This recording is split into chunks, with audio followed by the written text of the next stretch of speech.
What's going on, guys? Welcome back to another episode of the Evo Build. I hope you guys are having a fantastic day because today is going to be a very exciting day at the shop.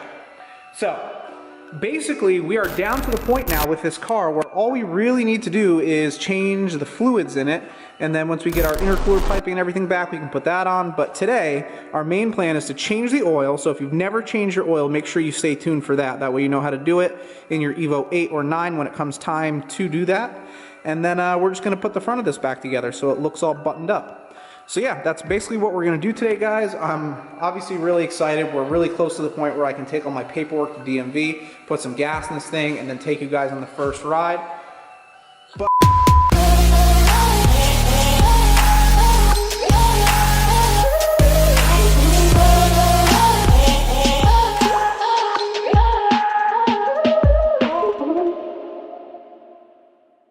let me just give you guys a quick update on the car because a few things have changed since the last time I brought a camera in here. So let me just, let's see what that is. I got some more of this gold heat wrap online, and I put some new stuff back on the valve cover, so that looks good again. And then I also put it on that spot where we were supposed to blend the paint. I don't have a buffer, I realized. And I mean, I need to buy one, but it's not like an immediate thing. So I just took some of the extra and I threw it over that paint line so we don't have to worry about it right now and we can just get on with this. But yeah, I do still plan on fixing that. It's just not going to be today because I don't have a buffer. And other than that, guys, I did one other thing to this when I was here the other night. I don't know if you can see that ground right there that's on the very top that has the nice braid around it. That is a new ground wire, and same for this one right here. That top guy is also a new ground wire. And basically the reason that I did this is before, or last time I had this car running, it had some voltage problems. And basically what would happen with it is every time you scaled the injectors, the battery voltages would be all over the place, and then it would kind of like rescale them when you went to reset the ECU. So I added some more grounds on the alternator and the head. That way there's a lot of grounding around my injectors and my alternator to give me the best shot at having no resistance or anything in the system and having everything work perfectly. So that's just a quick update on the car, guys. Let's get started with the oil change. Got our trusty oil pan. This is meant for a Harley, but it's fine. Trust me, it's good. Okay, so we're getting a 17 millimeter. I think we'll just use a wrench. So we're just gonna pop underneath here. Let me bring a rag with me, because we all know how this usually goes. Slide on. Oh. Yep, it's on.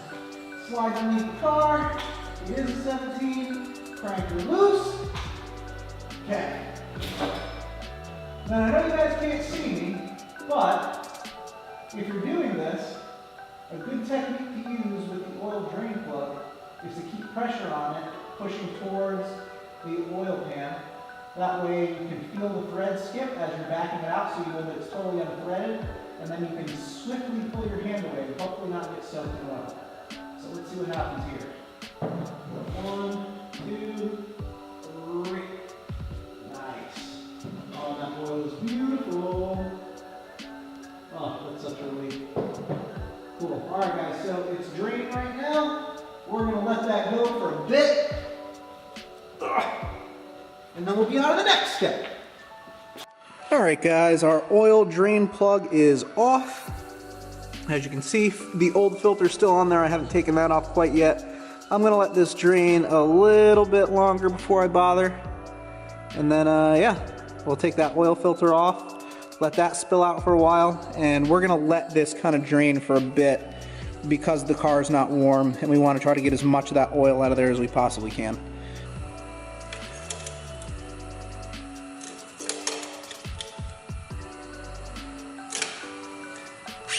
There she goes.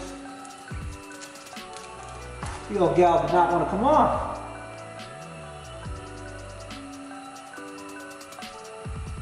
Alright. This is the part where we get a little bit of oil on ourselves. That's okay. Removing the oil filter is the worst part of every oil change ever. And this one is getting real friendly with me. There we go. None down the sleeve, that's good. And all in the pan. So there we go. Oil filter is off. We're gonna give that a little bit to drain, and then we'll reinstall the new one.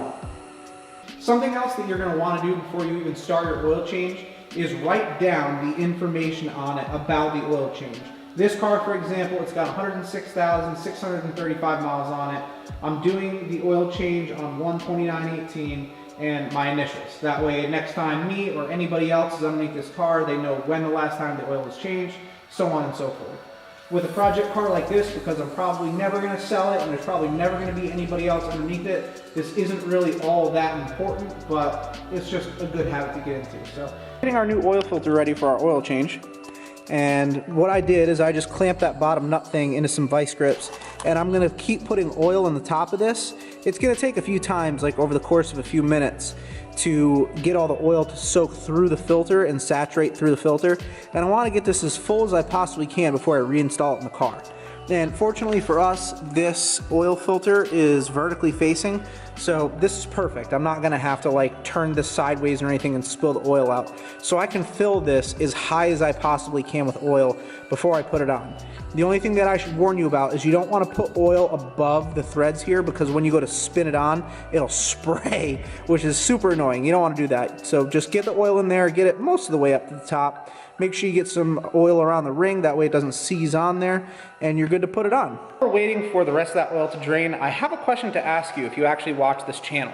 So obviously you know that I did the lettering to my tires here, because we've already posted that episode. And I've been thinking about doing to this bike right here, because I think it'd look really cool. First of all, what do you think about doing the white lettering on the Harley? And second of all, how would you guys like to see this on the build channel, or on this channel? I'm planning on getting rid of it because there's another project that I have in mind that I really want to do. So this is going to go to fund that. But before I can sell this, I do have to fix a few things. My fender, for one, came flying off.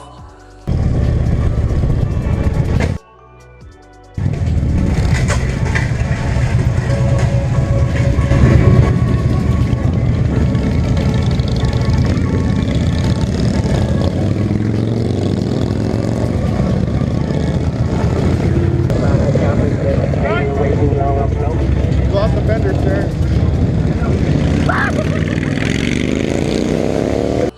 So these little tabs right here, this one and that one, are broken. So I have to get new fork lowers, I have to shave them down with the grinding wheel, have them repowder coated, take the whole front end apart, to take the air ride and the lowers apart, then put it all back together after the new lowers are on, and she'll be good. But yeah. So I don't know if I'm in your guys' way, if you can't see what I'm doing here, but I'm just cleaning off the oil filter housing right here. That way it's got a nice clean mating surface when I go to put this new filter on.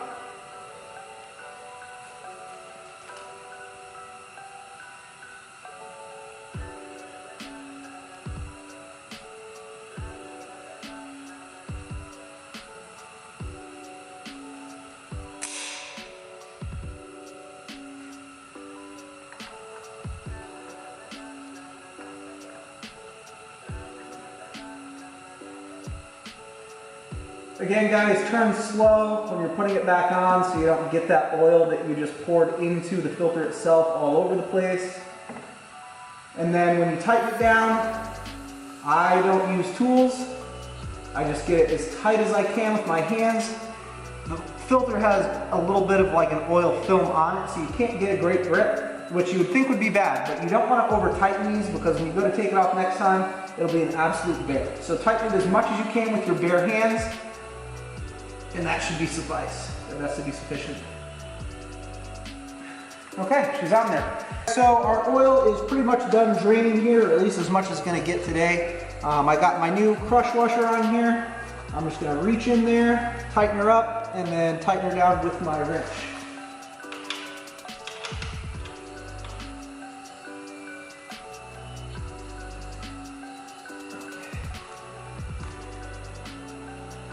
All right, so our drain plug is back on. That takes like 2 seconds.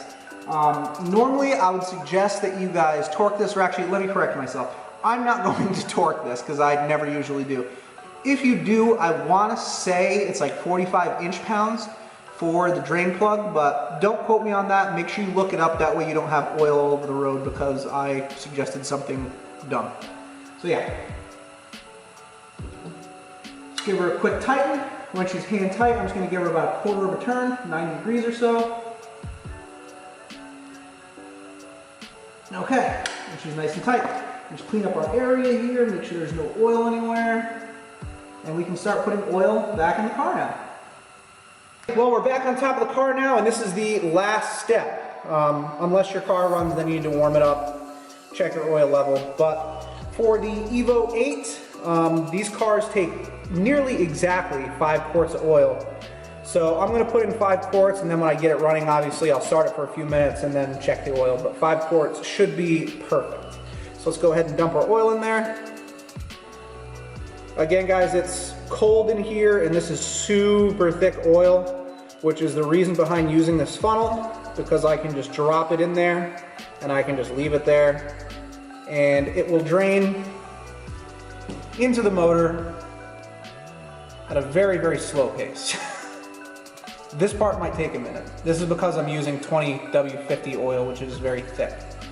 So you probably won't have to deal with this, especially if it's not cold out where you are, but even with this heater on that's behind me in this shop right now, the ambient temperature in here isn't very much above 40 degrees Fahrenheit, which is like 5 degrees Celsius, I think, somewhere around there, maybe 7 or 8. But yeah, it's gonna take a minute. So we'll just let that do its thing.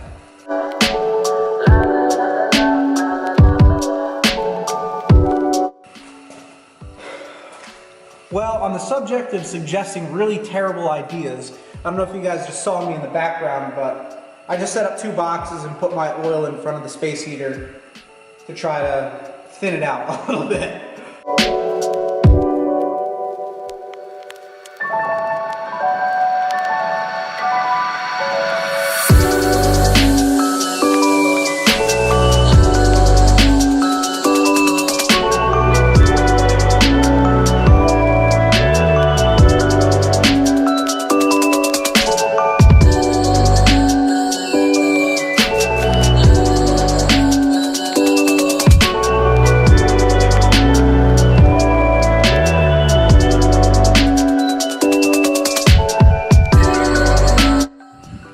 Okay guys, well that is it. It's super easy to change the oil on your Evo, as you can see.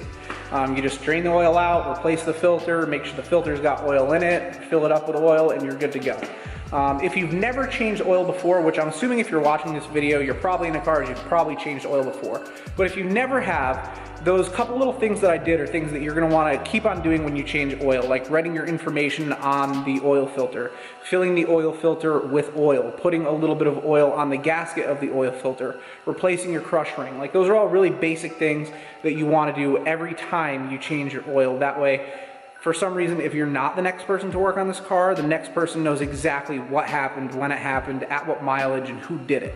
So it's important to do those things, and it's gonna make your life easier when you go to change the oil next time, especially if you put oil around the ring of the oil filter. It'll come off a little bit easier. It won't be such a fight. So yeah, super easy to do, guys. I'm gonna get back to putting the front of this thing back together. I'll time lapse that for you because it should be pretty exciting. Let's get to it.